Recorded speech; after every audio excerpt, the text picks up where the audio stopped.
নিজের চোখে দেখা।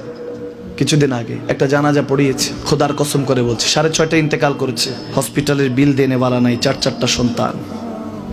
অ্যাম্বুলেন্সে ঘরে ঘরে আসবে, 1000-1200 টাকার বিল দেনে বালা নাই। কি বুঝলেন? ক্ষণস্থায়ী দুনিয়া। মুমিনের কম থাকলেও আমি বলি, কেউ যদি এসে বলে হুজুর একটু দোয়া করেন, খুব পেরেশানিতে আছি, আমি তার হাত চুমু খেয়ে বলি তোমাকে মোবারকবাদ, আল্লাহ তোমাকে ভালোবাসে।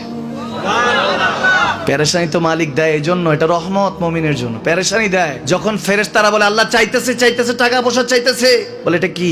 বলে ফাসেক, দে বিদায় কর, বিদায় কর।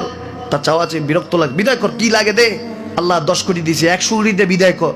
মুমিন যখন চাইতে থাকে আল্লাহ আমাকে কিছু লাগবে, যখন একটু করে চায় আমার মাটাকে সুস্থ করে দাও, বাবাটাকে আল্লাহ আমার স্ত্রীকে, আমার আমাকে একটু তৌফিক দাও, চাইতে থাকে মুমিন। আল্লাহ বলে যখন ফেরেশতারা দেখে মুমিন চাচ্ছে, দেরি করতে পারে না, তাড়াতাড়ি খাজানা নিয়ে দিতে নেবে, আল্লাহ বলে রাখোস না, এত তাড়াহুড়া কিসে?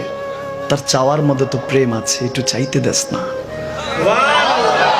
থাকুক না মুমিন আর একটু পেরেশান, থাকুক না, থাকতে দেস না, একটু থাক, একটু থাক। পেরেশানিতে রেখে আল্লাহ মজা নেয়, মহব্বত নেয়, মুমিনের অন্তর থেকে খুশবু নেয়। আল্লাহর বড় মায়া। মুমিন যখন চায় আল্লাহ তখন মায়ার নজর নিয়ে তাকায়, হায় হায় আমার বান্দা, সুবহানাল্লাহ।